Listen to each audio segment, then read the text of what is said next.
Amigas y amigos, muy buenas noches. Sean todos bienvenidos a una nueva edición de Economía sin Secretos, dada la gravedad de la crisis que tenemos en Venezuela, económica, política, social, cultural y ética, que son los ingredientes de una crisis de gobernabilidad, es decir, inviabilidad como país. Los venezolanos le exigimos a la oposición política del país postura firme, que comprendan lo que está en juego y dejen a un lado las luchas internas por sus intereses y el liderazgo.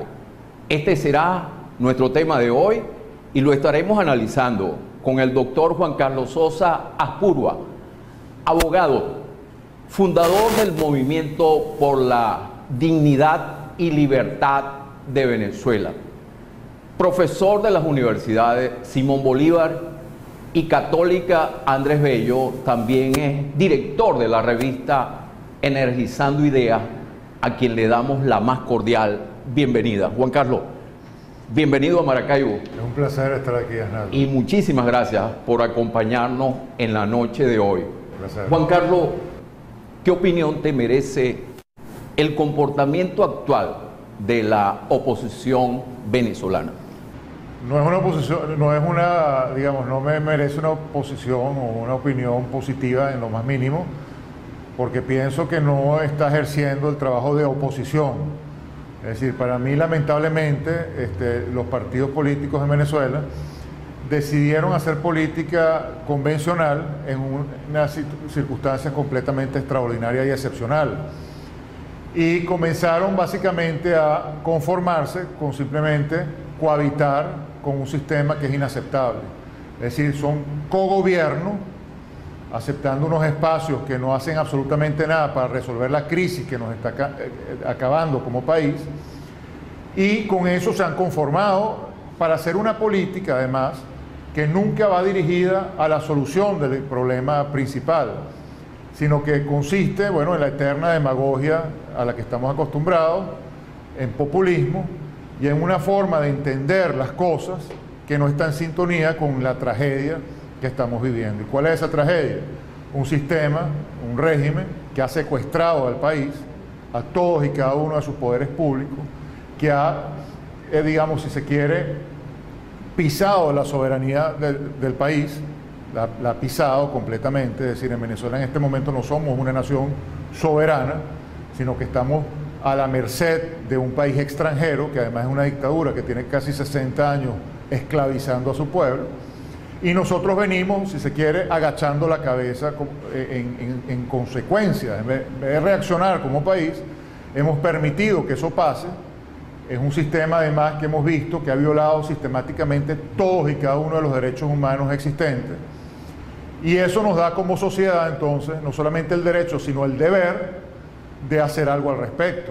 Es decir, de desconocer esa autoridad que nos está oprimiendo y buscar la forma de canalizar, digamos, la lucha política, social del país hacia el objetivo de la libertad. Es decir, liberarnos de un sistema que está acabando con nosotros como nación e implementar un gobierno que le permita al país recuperarse económicamente de forma inmediata, generar círculos virtuosos en todos y cada uno de los aspectos que importan en un país, limpiar el marco institucional.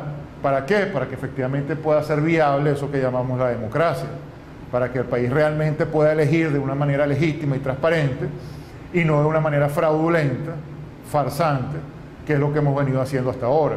Es un sistema de trampas, que está muy bien estructurado para eternizar este sistema en el poder, en donde los partidos políticos se han hecho cómplices.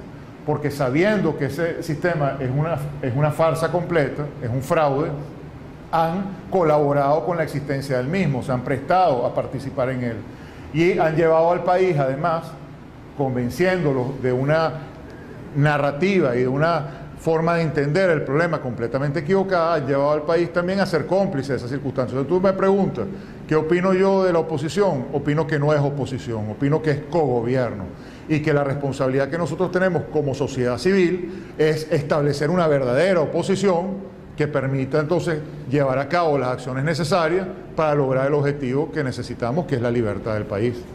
Hablando de complicidad, para ti hay un sector de la oposición que es colaboracionista. Definitivamente.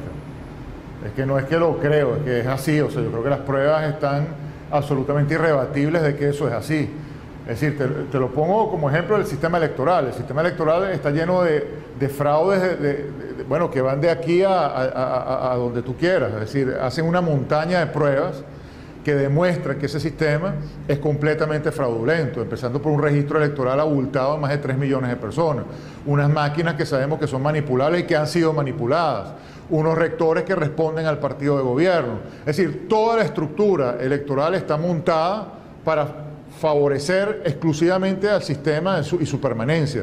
Y el hecho de que los políticos venezolanos hayan permitido que eso sea así, se hayan prestado a ese juego y hayan sido electos además dentro de ese juego, bueno, los hace completamente cómplices. Es decir, porque si tú resultas electo de un sistema que es una farsa y que está montado para dejar indefinidamente en el poder un sistema criminal, definitivamente te haces cómplice. Yo no estoy diciendo que ellos sean criminales, ni mucho menos. Es decir, muchos inclusive han actuado de buena fe, pero su mala concepción del problema, su falta de entendimiento de la realidad que nos está carcomiendo, su necesidad de capitalizar la coyuntura y sacar beneficio de la misma a corto plazo, los ha hecho cómplices.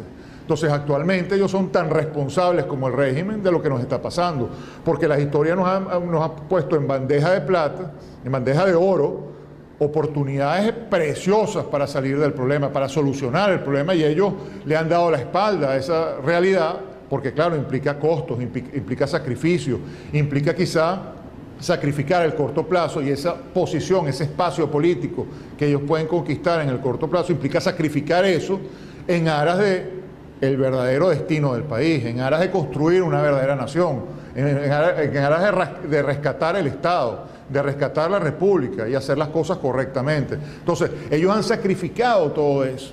Entonces, ¿a qué se le llama eso? Complicidad. Porque al final del día esas gobernaciones, esas alcaldías, esos puestos en la Asamblea Nacional no hacen absolutamente nada para evitar el avance de este sistema destructivo de todo. Entonces, si tú me dices que con esas gobernaciones, esas alcaldías, esas diputaciones, realmente se pudiese haber hecho algo, entonces yo te digo, bueno, eso es una lucha legítima. Pero esos espacios no han hecho otra cosa que fortalecer al régimen, porque ha legitimado toda su estructura fraudulenta y no ha hecho nada para solventar la crisis, sino al contrario, ha permitido que se empeore, porque como todas esas alcaldías y gobernaciones dependen del poder central, para poder existir, porque sin el poder central, sin el dinero que les da el poder central, no subsisten independientemente, las hacen cómplices de quien está en el poder central. ¿Y quién está en el poder central? Una gente que secuestró al país. Juan Carlos, tengo que hacer una pausa. Al retorno de unos comerciales nos vas a decir entonces cuáles son los verdaderos intereses que tiene la oposición venezolana. Tengo que cumplir con nuestra primera pausa comercial. Al retorno seguiremos conversando con el doctor Juan Carlos Sosa Apurua, fundador del Movimiento por la Libertad y Dignidad de Venezuela.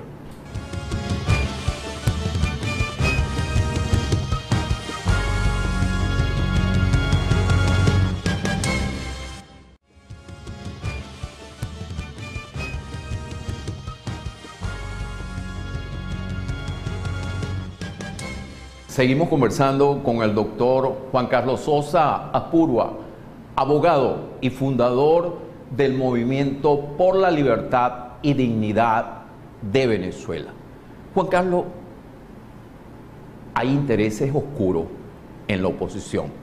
Yo te pregunto, ¿cuáles son los verdaderos intereses que tiene la oposición política venezolana? Bueno, para empezar, yo no lo llamo oposición, Arnaldo, como te decía, ¿no? Es cogobierno. ¿Y cuáles son sus intereses? Bueno, cogobernar, es decir, tener espacios políticos donde ellos puedan tener vida política, aunque sea una vida política mediocre y completamente desajustada a la verdadera problemática del país. A la hora de buscar excusas y digamos, justificarse, van a conseguir miles, ¿no? Estamos haciendo trabajo social, estamos transformando los barrios, estamos cambiando la mentalidad del país. Es decir, tienen una cantidad de razones que, vuelvo y repito, serían válidas en otro contexto y en otras circunstancias. Pero en estas circunstancias de secuestro del país, donde tú tienes una nación sin soberanía, donde tú tienes un sistema que está violando todos los derechos humanos y acabando con la dignidad del país y empobreciéndolo a nivel no solamente material, sino a nivel espiritual, de la forma como se está empobreciendo. Unas ciudades todas llenas de basura por todos lados, todas las ciudades parecen pueblos fantasmas, el país se está cayendo a pedazos. Entonces, en esas circunstancias nosotros necesitamos una forma de hacer política completamente distinta a esa. Si no se trata de seguir, bueno, buscando apoyos para ser alcalde en un municipio X y entonces poder hacer labor social en ese municipio, porque eso sería válido si estuviéramos viviendo una circunstancia normal. Entonces, yo lo que pienso es que son políticos que no están hechos para estas circunstancias. Hablando de situaciones normales, Juan Carlos, con la situación tan dramática que vive el país, la oposición está pensando en las elecciones parlamentarias del 2015. Bueno, es que eso te lo dice todo, Arnaldo. Si algo ha demostrado esta historia reciente... Pero ¿tú crees que es momento para pensar eso? Es que a eso voy, es decir, el hecho que ellos estén pensando en eso, te lo dice todo. O sea, te lo dice todo. Cuando hemos visto precisamente que la presencia de esos diputados en la Asamblea no ha hecho absolutamente nada para evitar el avance de este sistema. Y si ellos hubieran tenido más diputados, tampoco lo hubieran logrado, porque antes del 2005 ellos tenían suficiente representatividad para, por ejemplo, evitar las confiscaciones de la propiedad privada. Y en ese entonces, antes del 2005, se llevaron a cabo las confiscaciones a las propiedades privadas más valiosas de Venezuela. Entonces, no me digan que esa presencia en el Parlamento va a hacer algo por solucionar la crisis, va a hacer algo por solucionarle la crisis a las personas que son electas para esos cargos. Le soluciona su crisis económica, le soluciona su crisis de seguridad personal porque ahora van a tener una camioneta blindada y van a tener su chofer, le resuelve el problema de la vida porque entonces puede viajar y puede tener conocimiento de oportunidades que antes no tenía. Es decir, le resuelves la vida a esos políticos en particular. Pero al país como tal no le resuelves nada, todo lo contrario, sigues profundizando la tragedia. Entonces, cuando a mí me plantean ese tipo de caminos, ir a una asamblea, ya yo sé que quienes me están planteando eso no tienen para nada en mente resolver la crisis del país. Lo que tienen en mente son sus intereses subalternos. Entonces, la tragedia es de que esos intereses subalternos, personales, particulares, coyunturales, los han llevado a la gran política. Entonces se ha transformado en la política de la oposición y por eso que yo pienso que no son oposición. Lamentablemente el mundo los percibe a ellos como la única voz legítima, como los verdaderos interlocutores de la tragedia y ese es el drama. Por eso el único reto que verdaderamente tiene este país en este momento es permitir que sean otros los interlocutores y construir en el escenario una verdadera política de oposición. Es decir, un verdadero grupo de personas que esté dispuesta a decir las cosas que se tienen que decir y a promover las actividades, tanto nacional como internacionalmente, que van hacia la consecución del objetivo, que es sacar a un sistema criminal que está en el poder, destruyendo al país, y poner las bases constitucionales reales que están ya plasmadas en la Constitución, no hay que cambiar nada en la Constitución para eso, llevar la verdadera, digamos, base constitucional de la República, digamos, al escenario nacional y permitir entonces que haya un gobierno decente que permita que efectivamente haya bienestar colectivo genuino y no una panacea que en nada resuelve el problema de nadie. Pero nosotros necesitamos líderes en quien creer. Leopoldo López es un político de estos que llamamos colaboracionistas. A mí nunca me ha gustado, Arnaldo, digamos, personalizar las cosas, ¿no? Yo veo en Leopoldo López a un luchador político que tiene, digamos, virtudes, sin duda, tiene virtudes. Perdió su libertad. Tiene virtudes personales. Asumió riesgo. Pero más allá de eso... Y el verdadero político tiene que asumir riesgo, hasta de perder la vida, hasta de perder su libertad. Más allá de eso, pienso que hay que hacer el análisis de su acción política durante 16 años, ¿no?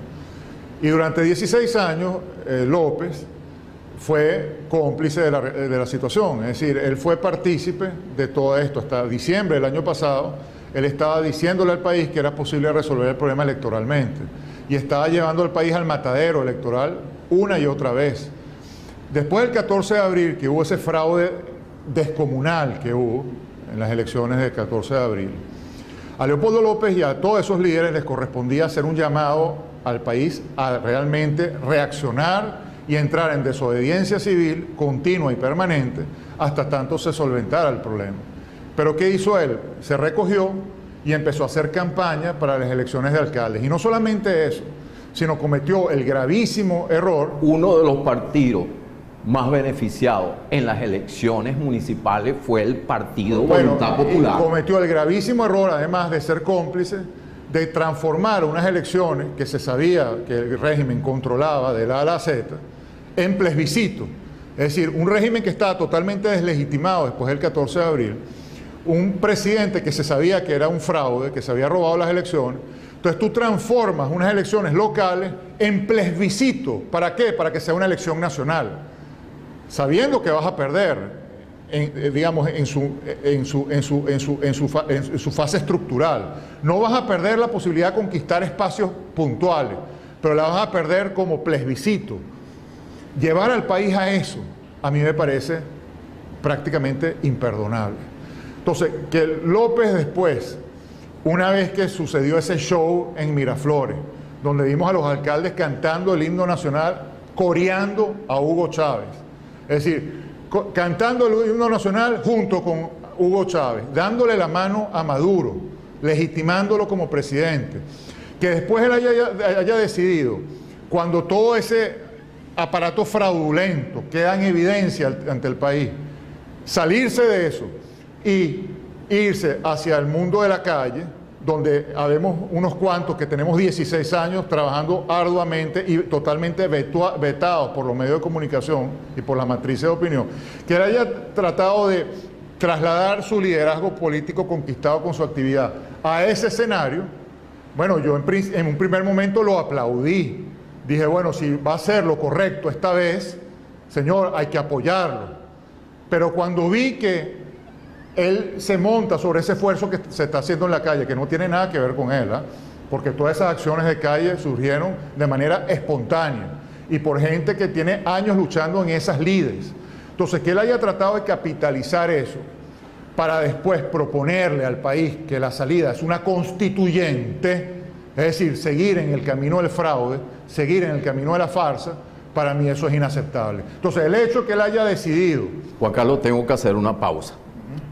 Como para ti el régimen no sale por la vía electoral, al retorno nos vas a decir cómo producir un gobierno de unidad nacional. Tengo que cumplir con nuestra segunda pausa comercial. Al retorno seguiremos conversando con el doctor Juan Carlos Sosa Aspurua, fundador del Movimiento por la Dignidad y Libertad de Venezuela.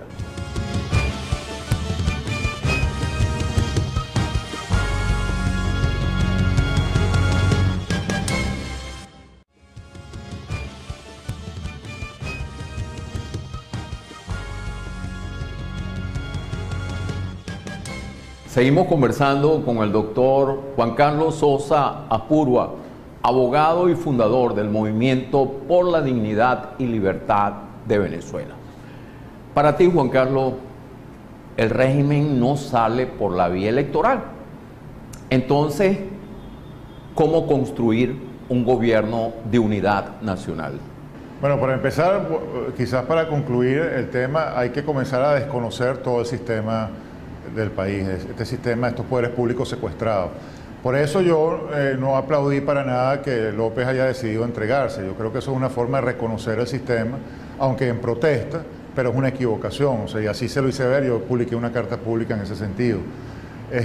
más allá de, de la tragedia que significa ser preso político, donde evidentemente hay un sacrificio, es decir, esa familia está sufriendo y eso hay que enaltecerlo en cierta forma, pues, y hay que apoyar a esa gente, porque no solamente es él, son todos los presos políticos, la gente que está padeciendo un sistema absolutamente tiránico, dictatorial, que se burla de la justicia. Entonces, pero sí es importante tratar de localizar para este momento el liderazgo correcto para los tiempos que estamos viviendo. Es decir, todo el liderazgo que está decidido a hacer una política convencional debería esperar su momento. Yo creo que no es el momento de la política convencional. Es el momento de rescatar en el país todos los recursos humanos que existen, tanto a nivel nacional como los venezolanos que están afuera, para crear un gran movimiento de resistencia nacional, en donde nosotros pongamos los grandes puntos en el tapete. O sea, ¿cuál es el objetivo? Liberarnos, es decir, rescatar nuestra soberanía como país, rescatar nuestros valores republicanos, frenar la violación sistemática de los derechos humanos y establecer entonces un gobierno efectivo que dictamine las políticas públicas necesarias para corregir los problemas. Hay que buscar equipos de trabajo en ese sentido, hay que rescatar los liderazgos a nivel nacional, muchos de ellos están en los partidos políticos, hay gente muy valiosa en los partidos políticos que viene trabajando de manera honesta, de manera efectiva, pero liderados hacia caminos equivocados. Yo creo que si se logra crear una organización a nivel nacional bien cohesionada, con una estrategia definida hacia el objetivo de la libertad, y se hace bien el trabajo de crear esta narrativa de que la única salida posible es a través de la desobediencia civil, legítima y constitucional, que nos da además el derecho natural, mucha gente que está haciendo política convencional actualmente por necesidad, por ósmosis, por inercia, se van a sumar a este esfuerzo.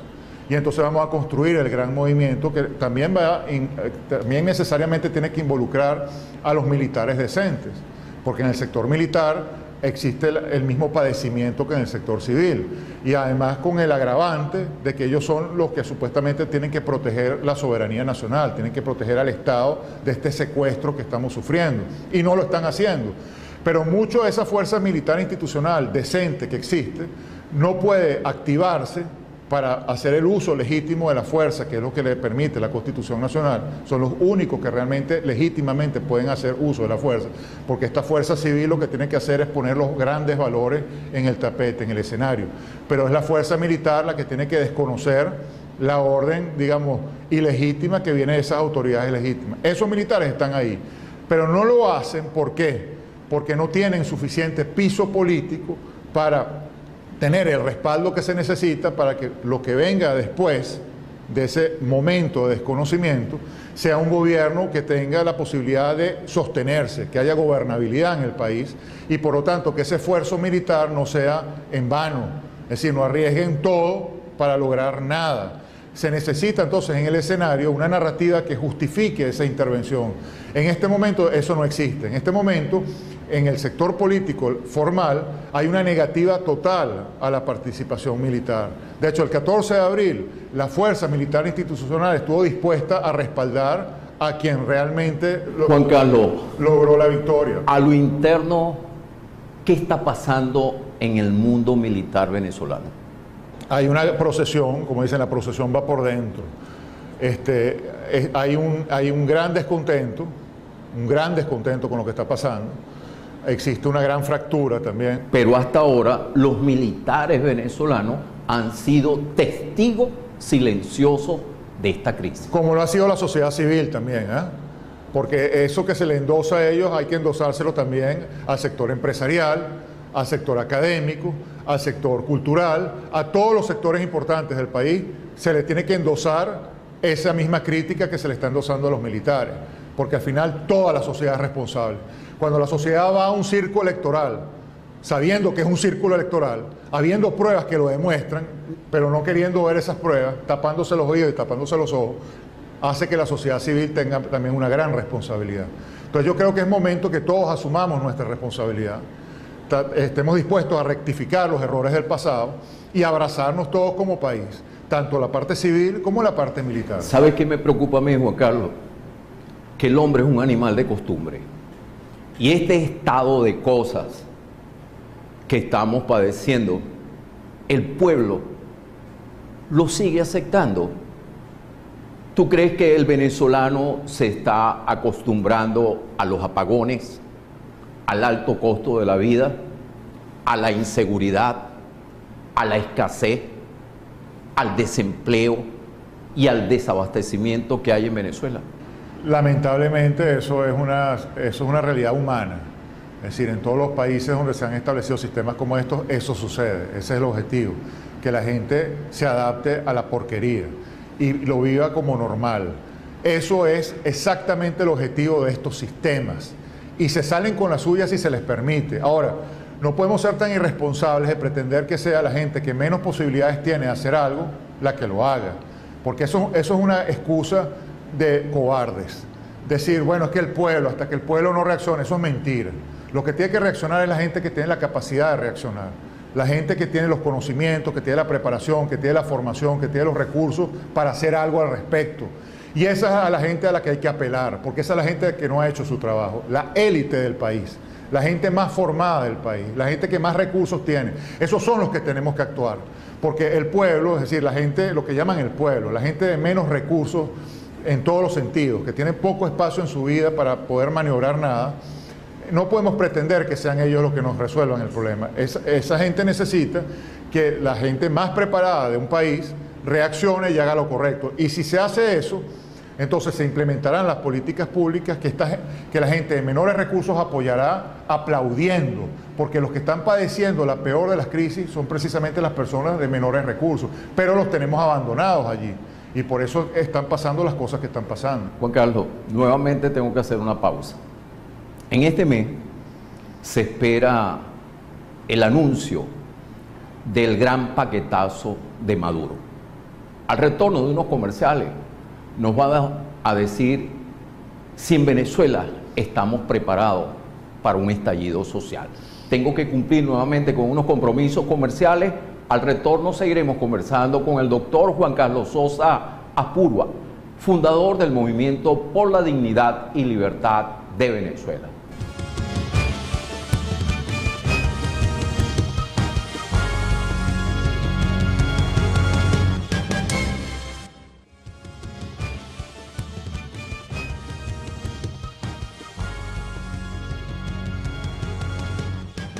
Seguimos nuestra conversación con el doctor Juan Carlos Sosa Apurua, abogado y fundador del Movimiento por la Dignidad y Libertad de Venezuela.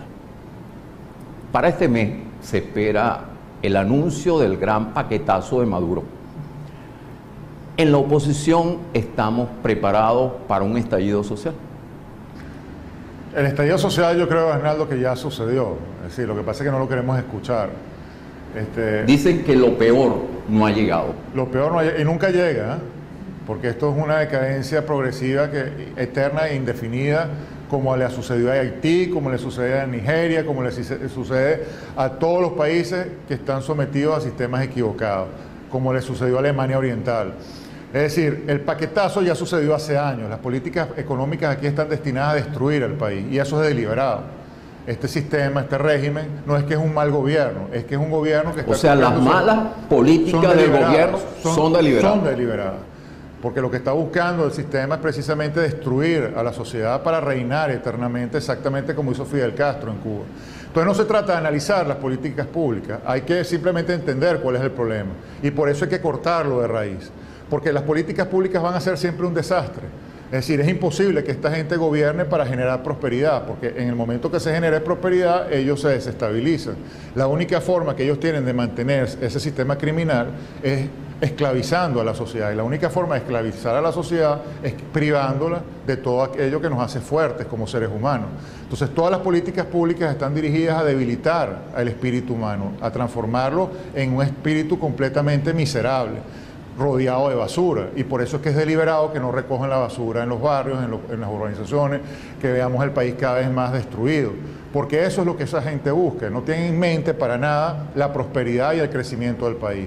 Entonces la gente que está sufriendo, bueno, básicamente estamos todos siendo víctimas de esto, pero lamentablemente también hay un grupo reducido de personas que ha sido clientelista de toda esta situación, que han hecho inmensa fortuna a través de sus empresas de maletín o a través de las negociaciones con el régimen, y esos son los que quieren mantener el status quo. Y dentro de ese universo hay muchos políticos también que se han montado en la chamba, que son clientelares también. Entonces, nos corresponde a la parte de la sociedad que no hemos sido todavía, digamos, envenenados por ese sistema, reaccionar. Ahora, si no reaccionamos rápido, definitivamente va a suceder lo que tú estás comentando, es decir, la decadencia va a ser a tal nivel que va a llegar un punto en que no vamos a poder reaccionar. Es decir, cuando queramos reaccionar nos vamos a encontrar que no vamos a tener ninguna posibilidad de hacerlo.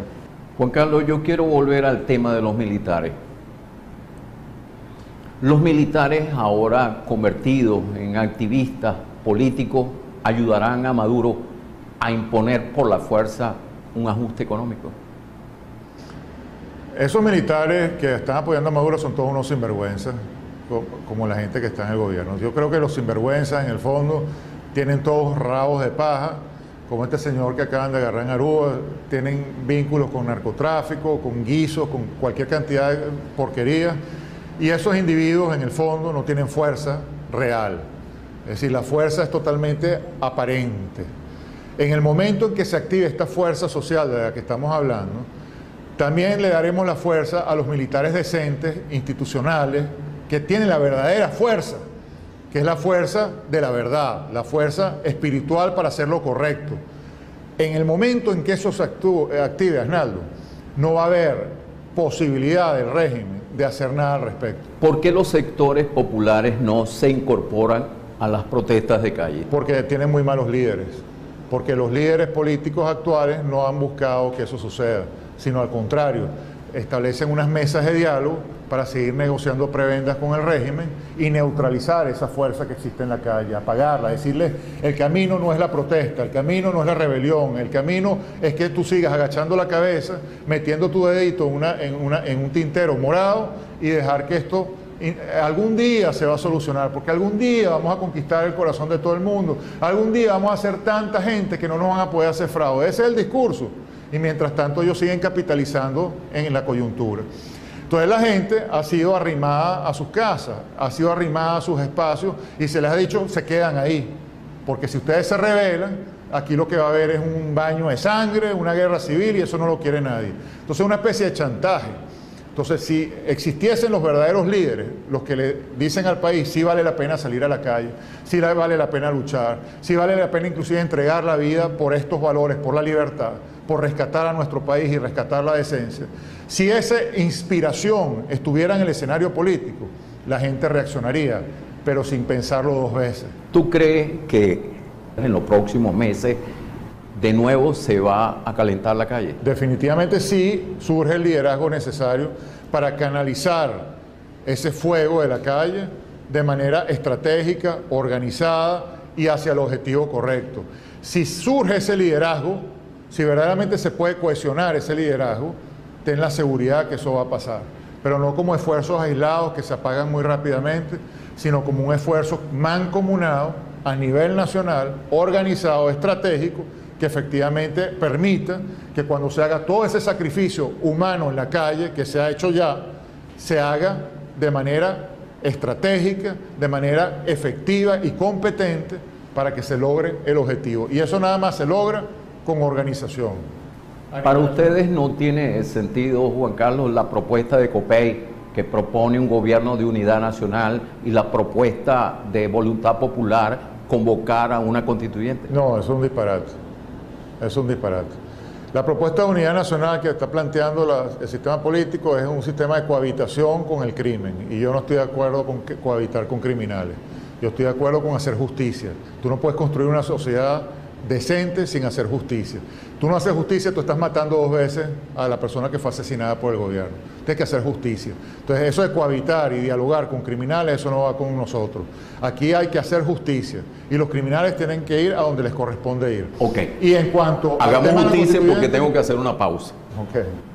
El pasado jueves, Juan Carlos, se cumplieron 100 años del descubrimiento del pozo petrolero Sumaque 1.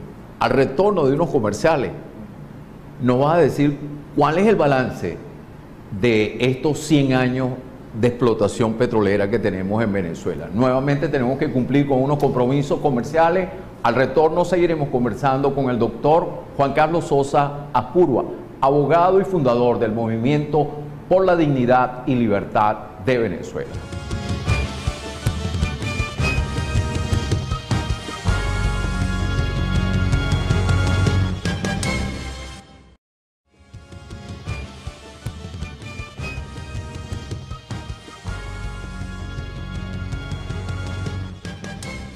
Seguimos conversando con el doctor Juan Carlos Sosa Apurua, abogado y editor de la revista Energizando Ideas.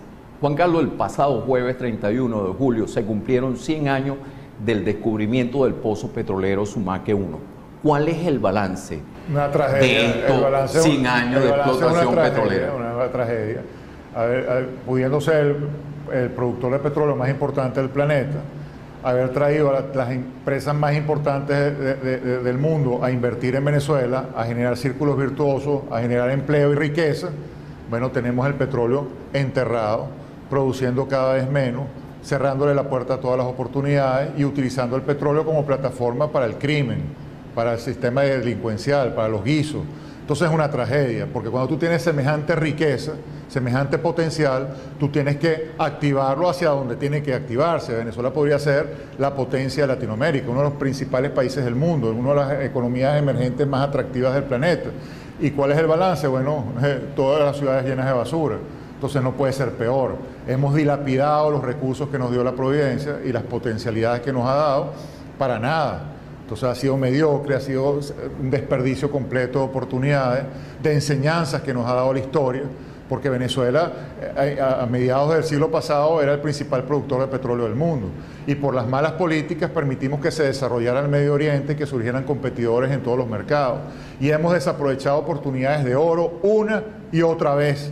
Ahora, lo bueno es que esas oportunidades siguen allí, y son precisamente las que tenemos que sacar a flote nuevamente y ponerlas a trabajar por ese destino que nos dio la Providencia y al que le dimos la espalda. Entonces esos 100 años son básicamente 100 años de escuela, 100 años de aprendizaje, 100 años de enseñanzas de lo que funciona y lo que no funciona. Entonces con 100 años podemos hacer un balance nítido de eso que no funcionó para no repetirlo más nunca y activar lo que verdaderamente funciona para de aquí a los próximos 100 años transformar a Venezuela y hacerla la potencia que nos corresponde ser.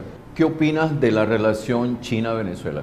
Es una relación que podría ser ganar-ganar, es una relación que podría ser muy positiva si estuviese llevada por un liderazgo acertado, por un liderazgo positivo. El problema es que esta gente que está en el poder, por las razones que hemos descrito, no tiene en mente utilizar esas alianzas de una manera positiva, sino para seguir fortaleciendo un sistema criminal.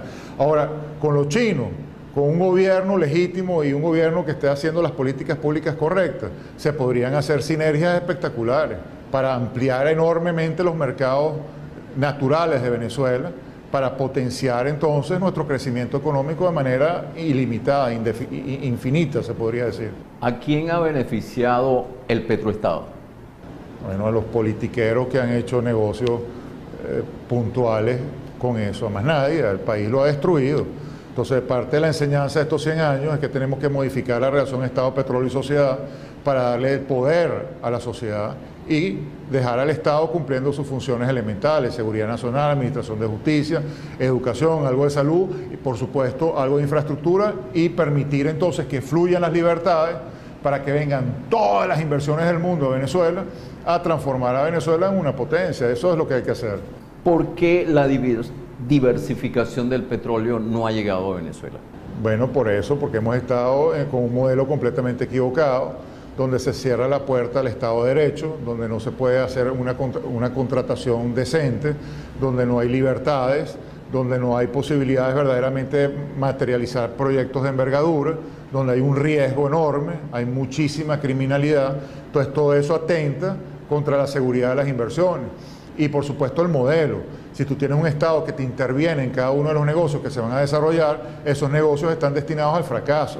Tú tienes que limitar al Estado sus funciones naturales y dejar entonces que todos estos negocios prosperen por la propia fuerza empresarial que los motiva. Si tú permites que eso suceda, ten la seguridad que el país se transforma en esa potencia de la que ¿Tú estamos estás de hablando. acuerdo con privatizar la industria petrolera? Estoy de acuerdo en privatizarla, porque ahorita la industria petrolera en Venezuela es la industria petrolera más privatizada del planeta. Pertenece a la decisión de un grupúsculo de personas y más nada. Cero transparencia, cero participación del país. Tú tienes que tener unos negocios petroleros que den verdaderamente participación pública. ¿Cómo es posible que la gente pueda ser accionista de una empresa transnacional de cualquier naturaleza y de PDVSA tú no puedes ser parte de los proyectos, no puedes ser parte de los negocios? Más, tú mismo no puedes hacer una empresa petrolera? ¿Por qué? La idea es precisamente que cualquier individuo en Venezuela, cualquier venezolano pueda entrar en el mundo petrolero y beneficiarse directamente de él, de una manera virtuosa. Eso no es posible en Venezuela actualmente. Entonces, por eso que yo digo, está más privatizado que en ninguna parte del mundo. En la medida en que tú haces público la industria petrolera, tú permites que la participación de la gente se haga factible. Y para eso existen modelos que están comprobadamente exitosos en el mundo entero, que puedes aplicar en Venezuela y ten la seguridad que la fórmula, si se aplica correctamente, tiene como resultado la prosperidad y la riqueza del país. En este mes de agosto, Estados Unidos exportará petróleo después de 40 años. ¿Qué significa eso para Venezuela? Bueno, la pérdida de unos mercados extraordinarios. Significa que se nos ha puesto ahorita la vara más alta, porque Estados Unidos evidentemente es nuestro mercado natural. Todavía hay muchas oportunidades allí, pero efectivamente se están perdiendo, porque cada vez surgen más oportunidades en otras partes del mundo. Entonces no es que nosotros somos la mamá de Tarzán. Si nosotros no nos ponemos las pilas, simplemente somos totalmente relegados, porque el mundo efectivamente sigue caminando, sigue su curso. Entonces Estados Unidos, precisamente por la falta de respaldo de Venezuela, se ha visto en la necesidad de desarrollar una cantidad de reservas de petróleo costosísimas, con una tecnología sumamente compleja, para poder compensar las ausencias que le dan países con gran riqueza petrolera como Venezuela. Ya para finalizar, ¿cuándo lograremos la libertad de Venezuela? Cuando nos pongamos las pilas, cuando hagamos lo correcto, cuando creamos que es posible, nos organicemos y hagamos lo correcto. En ese momento, esa posibilidad se abre como un abanico espectacular, como un pavo real.